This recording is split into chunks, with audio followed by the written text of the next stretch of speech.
अरे बच्चों, आज हम लोग क्लास 12 का इकोनॉमिक्स पढ़ेंगे। चैप्टर दूसरा चल रहा है और लेक्चर 27वां होगा। मांग की कीमत लोच या मांग की लोच की माप की विधियाँ चल रहा था। 3 विधि बताया गया था आप लोगों को। पहला विधि बताया गया था जो कल पढ़ा दिया गया, कुल व्यय विधि, और दूसरा प्रतिशत विधि, और तीसरा बिंदु विधि। तो आज हम लोग दूसरा प्रतिशत विधि पढ़ेंगे। तो इसमें जो है मांग की कीमत लोच का माप की प्रतिशत विधि पढ़ना है। जिस प्रकार से कुल व्यय विधि को प्रोफेसर मार्शल ने दिया था, इस प्रतिशत विधि को प्रोफेसर फ्लक्स ने दिया था। इसीलिए इसे प्रतिशत विधि का दूसरा नाम फ्लक्स विधि भी है। इस विधि में मांग में प्रतिशत परिवर्तन की तुलना और कीमत में हुए प्रतिशत परिवर्तन की तुलना की जाती है। इससे पहले आपको जहाँ भी मांग की लोच का सूत्र लिखा गया था, प्रतिशत विधि का ही बताया गया है। देखो बच्चों, प्रतिशत विधि नाम तो लग रहा है, लेकिन इसके 2 सूत्र है। प्रतिशत विधि में 2 सूत्र है, एक यहाँ है और एक दूसरा ये है। तो पहले सूत्र को हम देखते हैं, ईडी बराबर माइनस डेल्टा। देखो ये त्रिभुज जैसा जो है इसे बोलते हैं डेल्टा। डेल्टा तो सूत्र है डेल्टा क्यू बटा डेल्टा पी गुणे P0 बटा Q0। अब ईडी बराबर होता है मांग की लोच, इसी का व्याख्या हो रहा है। और अब इसका आ जाते हैं क्यू, डेल्टा क्यू बराबर होता है Q1 माइनस Q0, और डेल्टा पी बराबर होता है P1 माइनस P0। अब देखो इसमें P0 बराबर होता है पुरानी कीमत, P1 बराबर नई कीमत, Q0 नाम से लग रहा है, देखो P से प्राइस पुरानी कीमत, और जब P1 करेंगे तो नई प्राइस। Q0 क्वांटिटी पुरानी मांग, Q1 नई मांग। ये इसका सूत्र है। अब इसमें ऋण जो है हर समय नहीं लगता है। कब लगता है यहाँ हमने लिख दिया है कि जब डेल्टा क्यू या डेल्टा पी, जब ये डेल्टा क्यू इसको हल करने के बाद डेल्टा क्यू जब आता है, या डेल्टा पी इसे हल करने के बाद जो आता है, अगर इन दोनों में से कोई एक माइनस में है तब यहाँ जो है माइनस लगेगा। और डेल्टा क्यू या डेल्टा पी अगर माइनस में नहीं है तो फिर ये माइनस नहीं लगेगा। वही चीज़ लिखा है, जब डेल्टा क्यू या डेल्टा पी में से कोई भी एक माइनस में है तो सूत्र में माइनस लगेगा, नहीं तो नहीं लगेगा। अगर यदि दोनों माइनस में है, डेल्टा क्यू डेल्टा पी, तो तब भी नहीं लगेगा, क्योंकि माइनस माइनस प्लस हो जाता है। दूसरा सूत्र है ईडी बराबर मांग में प्रतिशत परिवर्तन बटा कीमत में प्रतिशत परिवर्तन। मांग में प्रतिशत परिवर्तन निकालने के लिए सूत्र है मांग में प्रतिशत परिवर्तन बराबर नई मांग ऋण पुरानी मांग। मतलब यहाँ हो जाएगा Q1, नई मांग को Q1 कहते हैं, पुरानी मांग को Q0 बटा पुरानी मांग Q0 गुणे 100। उसी तरह से कीमत में प्रतिशत परिवर्तन का सूत्र है नई कीमत ऋण पुरानी कीमत बटा पुरानी कीमत गुणे 100। इस विधि से या इस विधि से हल करने के बाद अगर ईडी मतलब मांग की लोच 1 के बराबर है तो कहेंगे कि इकाई के बराबर लोच है। 1 से अगर कम है ईडी तो कहेंगे इकाई से कम लोच है। 1 से अधिक है अगर ईडी तो कहेंगे इकाई से अधिक लोच है। अब इन सूत्रों पर पहली विधि या दूसरी विधि पर 1-2 सवाल हल कराएंगे। अब जैसे पहला सवाल है, एक वस्तु की मांग पर विचार करें। ₹4 की कीमत पर इस वस्तु की 25 इकाइयों की मांग है। मान लीजिए वस्तु की कीमत बढ़कर ₹5 हो जाती है तथा परिणाम स्वरूप वस्तु की मांग घटकर 20 इकाइयाँ रह जाती हैं, तो कीमत लोच की गणना कीजिए। इसमें देखिए कहीं प्रतिशत नहीं दिया है, तो दूसरा वाला सूत्र से बचेंगे। दूसरे वाले सूत्र का प्रयोग हम तभी करना चाहेंगे जब इसमें कहीं प्रतिशत दिया हो। वैसे दोनों विधियों से सवाल हल हो जाएगा। तो हम पहली विधि से हल करते हैं। मान लो सूत्र क्या था, सूत्र ये था ईडी बराबर डेल्टा क्यू बटा डेल्टा पी गुणे P0 बटा Q0। आप यहाँ पहले व्याख्या कर दे रहा हूँ। ईडी आपको बताया गया है कि मांग की लोच, और डेल्टा क्यू त्रिभुज जैसी संरचना को डेल्टा बोलते हैं। डेल्टा क्यू बराबर होता है Q1 minus Q0। Delta P बराबर होता है P1 माइनस P0। अब देखो P0 यह है या Q0 यह है, तो Q0 को कहते हैं पुरानी मांग और Q1 को कहते हैं नई मांग या नई मात्रा। अब P0 बचा, P0 बराबर पुरानी कीमत,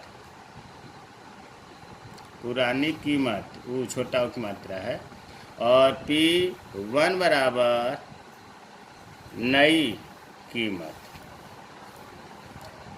ये थोड़ा सा ध्यान दे करके याद करना पड़ेगा। अब देखो इस सवाल में क्या दिया है, गिवन क्या दिया है, ₹4 की कीमत पर वस्तु की 25 इकाइयों की मांग है।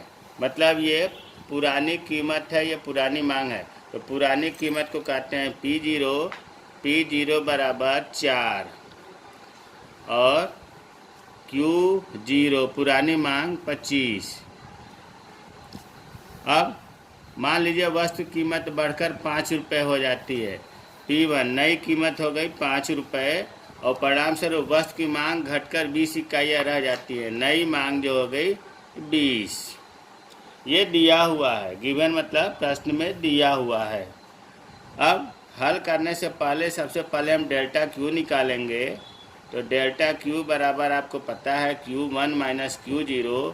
तो Q1 है 20 और Q0 है 25। 20 ऋण 25 बराबर ऋण 5।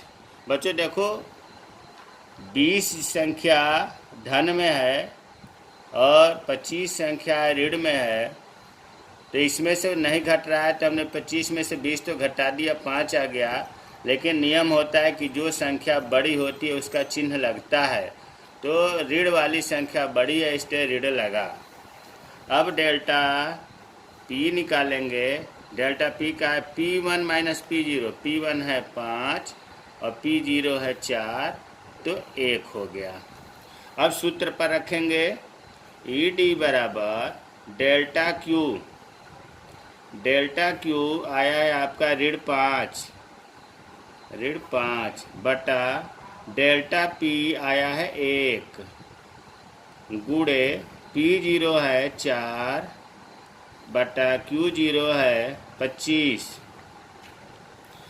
अब देखो बच्चों ये इसमें बताया गया है कि डेल्टा Q या डेल्टा P में से कोई भी अगर एक ऋण वाली संख्या है तो सूत्र में ऋण लगेगा। ध्यान देने की बात है। इसका मतलब कि यहाँ भी ऋण लगेगा। ऋण को हमने ब्रैकेट में कर दिया। अगर ये डेल्टा Q या डेल्टा P में से कोई ऋण में नहीं होता तो सूत्र में ये ऋण नहीं लगता, फिर ये ऋण नहीं लगता। अब जब ये ऋण लगा, बीच में लिखा जाता है भले, लेकिन गुणा होता है ऊपर वाले में। तो ऋण और ऋण का जब गुणा करेंगे, कोष्ठ हटाएंगे, तो इस ऋण का ऋण में गुणा करेंगे तो धन होता है।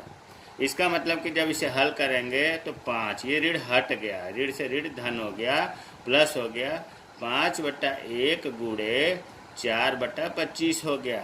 5 एकम 5 हो गया, पूछा 25 बराबर 4/5, और जब भाग देंगे तो 0.8 होगा। 40.8 होगा, 0.8 भी कह सकते हैं।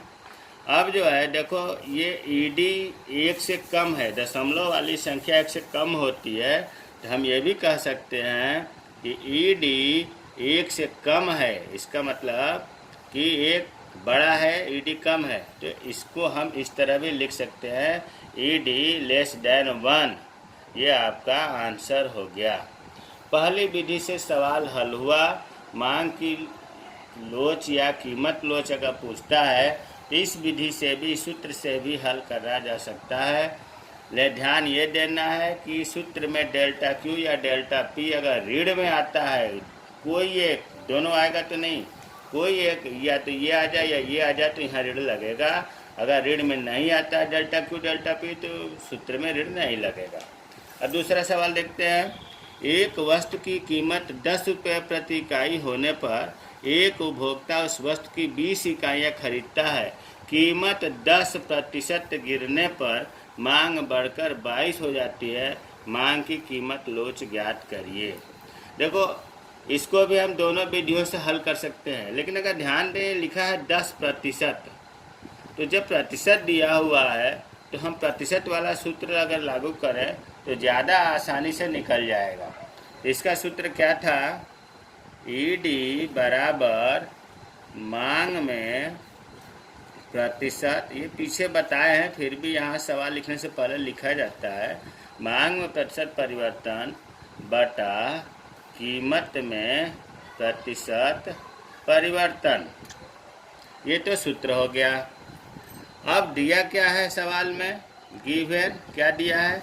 एक वस्तु कीमत 10 रुपये, मतलब प्रारंभिक पुरानी कीमत जो है P0 बराबर 10 होने पर एक उपभोक्ता वस्तु की 20 इकाइयाँ खरीदता है, अर्थात Q जो पुरानी मांग है वो 20 हो गया। कीमत 10% गिरने पर नई कीमत जो है वो 10% गिरने पर, ध्यान दो गिरने का निशान हमने ऐसे बना दिया पहचान के लिए, गिर रही है, कम हो रही है, और ये नई कीमत है। मांग बढ़कर मतलब Q1 बराबर 22 हो गया। अब कीमत लोच ज्ञात करना है। ईडी बराबर आपको मांग की लोच होता है। अब देखो, मांग में प्रतिशत परिवर्तन निकालना पड़ेगा, जबकि कीमत में प्रतिशत परिवर्तन दिया हुआ है। कीमत में कितना प्रतिशत परिवर्तन हो रहा है? 10%। तो ये तो निकला हुआ है, लेकिन इसे हमें निकालना पड़ेगा। ये भी नहीं दिया होता तो हम निकालते। तो अब मांग में प्रतिशत परिवर्तन निकालने का सूत्र है, मांग में प्रतिशत परिवर्तन बराबर, मांग में प्रतिशत परिवर्तन बराबर नई मांग ऋण पुरानी मांग बटा पुरानी मांग। हमने क्या लिखा? नई मांग ऋण पुरानी मांग बटा पुरानी मांग गुणे 100। अब नई मांग कितना है? 22। नई मांग, पुरानी तो ये 20 थी, नई मांग 22, ऋण पुरानी मांग 20 बटा फिर पुरानी मांग 22 गुणे 100। जब 22 में से 20 घटाएंगे तो होगा 2, सॉरी पुरानी मांग 20, यह है ना पुरानी मांग, 22 नहीं 20। 22 में से जब 20 घटाएंगे तो 2 बटा 20 गुणे 100, 20 × 100, 5 × 10, 10%। आपका मांग में प्रतिशत परिवर्तन आ गया 10, और कीमत में प्रतिशत परिवर्तन पहले ही दे रखा है 10, इसलिए इसे निकालने की जरूरत है नहीं। तो ईडी बराबर 10 बटा 10, मांग में प्रतिशत परिवर्तन 10 आया, कीमत में प्रतिशत परिवर्तन 10 दिया है, जब दोनों कटाएंगे तो 1। ये हो गया आपका आंसर। ईडी मतलब मांग की लोच इकाई के बराबर है। इसको ऐसे भी कह सकते हैं, मांग की लोच इकाई का मतलब 1 इकाई के बराबर है।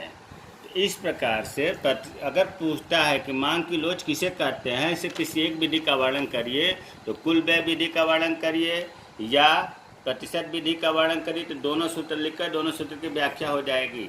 अगर सवाल पूछता है तो प्रतिशत विधि में से दोनों में से किसी एक विधि से सवाल हल कर देते हैं। जय हिंद, जय भारत।